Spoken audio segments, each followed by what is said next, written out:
Cordial saludo, estudiantes del curso de Física General. Les habla su director de curso y en esta ocasión voy a desarrollar un video tutorial en el que, por medio de un ejemplo, se trabajará la temática del movimiento bidimensional. El enunciado dice lo siguiente: desde la azotea de un edificio se lanza una piedra hacia arriba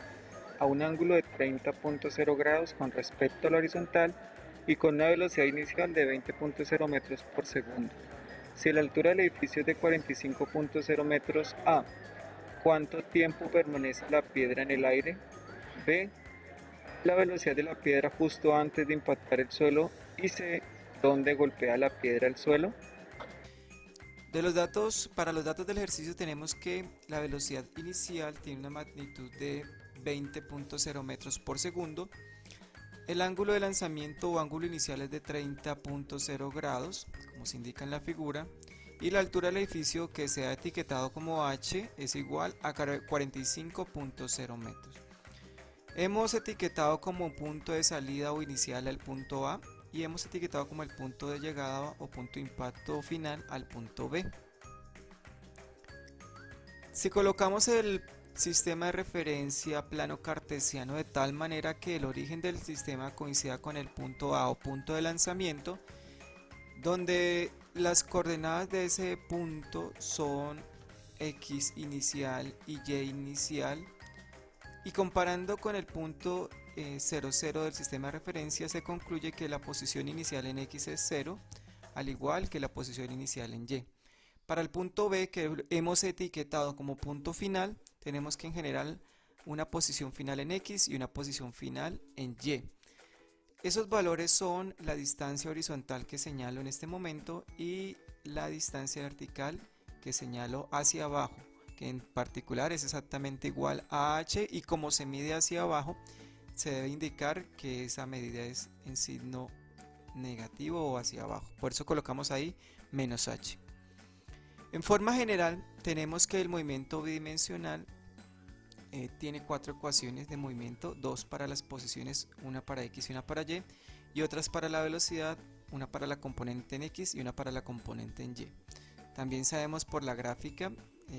al formar aquí un triángulo rectángulo, que se puede establecer que la velocidad inicial en X está definida por el producto entre la velocidad inicial y el coseno del ángulo inicial,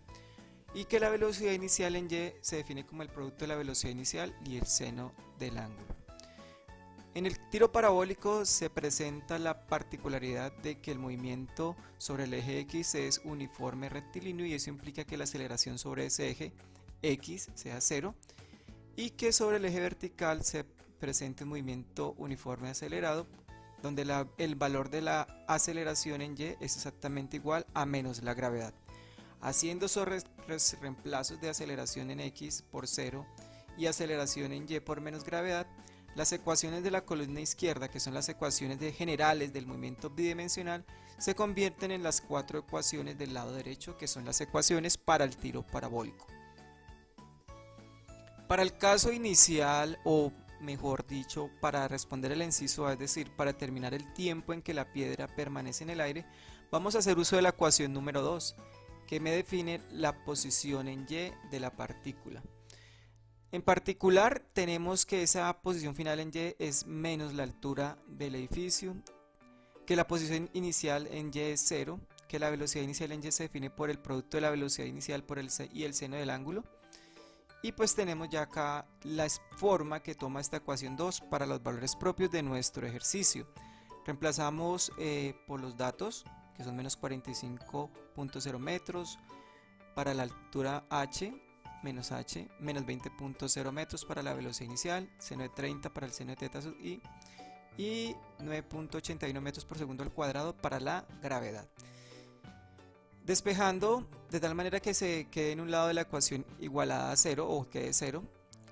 tenemos esta expresión donde nos damos cuenta que es una estructura cuadrática, por lo tanto para solucionarla podemos hacer uso de la fórmula cuadrática, que es la que señalo en este momento. Importante entender que este subíndice 1 y 2 indica que van a existir dos valores que solucionen o satisfagan esta ecuación, es decir, que esos dos números, cada uno por separado, al colocarlo aquí en t y t al cuadrado me van a satisfacer la ecuación, es decir, que este producto o esta operación me va a dar 0. Según la estructura presentada acá, pues se puede concluir que el valor de A es menos 4.90, que es el término que acompaña a la variable a la 2. El valor B es 10.0, que es el término que acompaña a la variable a la 1. Y el término que no tiene variable se llama o se etiqueta como C. Se reemplazan estos datos en la fórmula cuadrática y tengo esta expresión. Se hacen los respectivos cálculos y llego a estos resultados. Fíjense que acá pues ya se separa T1 y T2 porque se hace un cálculo con el signo más y un cálculo con el signo menos, dando estos dos resultados, de los cuales el que es físicamente aceptado es el tiempo positivo, teniendo en cuenta que el tiempo es una variable siempre creciente, nunca se presenta un tiempo negativo. Es decir, que el tiempo que la piedra permanece en el aire es de 4.22 segundos. Para el inciso B, que me pide determinar la velocidad de la piedra en el punto de impacto, es decir, en el punto B, tenemos que saber de manera previa o tenemos que determinar primero las componentes rectangulares de la velocidad en X y en Y para poder saber la magnitud de esa velocidad. Para ello hacemos uso de la ecuación 3 para determinar la velocidad en X y de la ecuación 4 para determinar la velocidad en Y. Como se muestra acá, simplemente es un reemplazo directo, se hacen los respectivos cálculos, se hacen técnicas de redondeo y se llegan a los resultados de la velocidad en X como 17.3 metros por segundo y velocidad en Y como para un valor de menos 31.4 metros por segundo. Ahora ya para calcular la magnitud hacemos uso de la expresión para ello, que es la raíz cuadrada de la suma de las componentes rectangulares del vector, cada una de ellas al cuadrado, reemplazamos por los valores numéricos, hacemos los respectivos cálculos, redondeamos a 3 cifras significativas y me doy cuenta que el valor de esa magnitud de impacto en el punto B es de aproximadamente 35.8 metros por segundo. Ya para finalizar, para determinar la distancia horizontal que alcanza el objeto hasta que impacta al suelo, pues hacemos uso de la ecuación 1. Recordemos que esta posición inicial en X, como acá se indica, vale 0, por eso aquí coloco 0.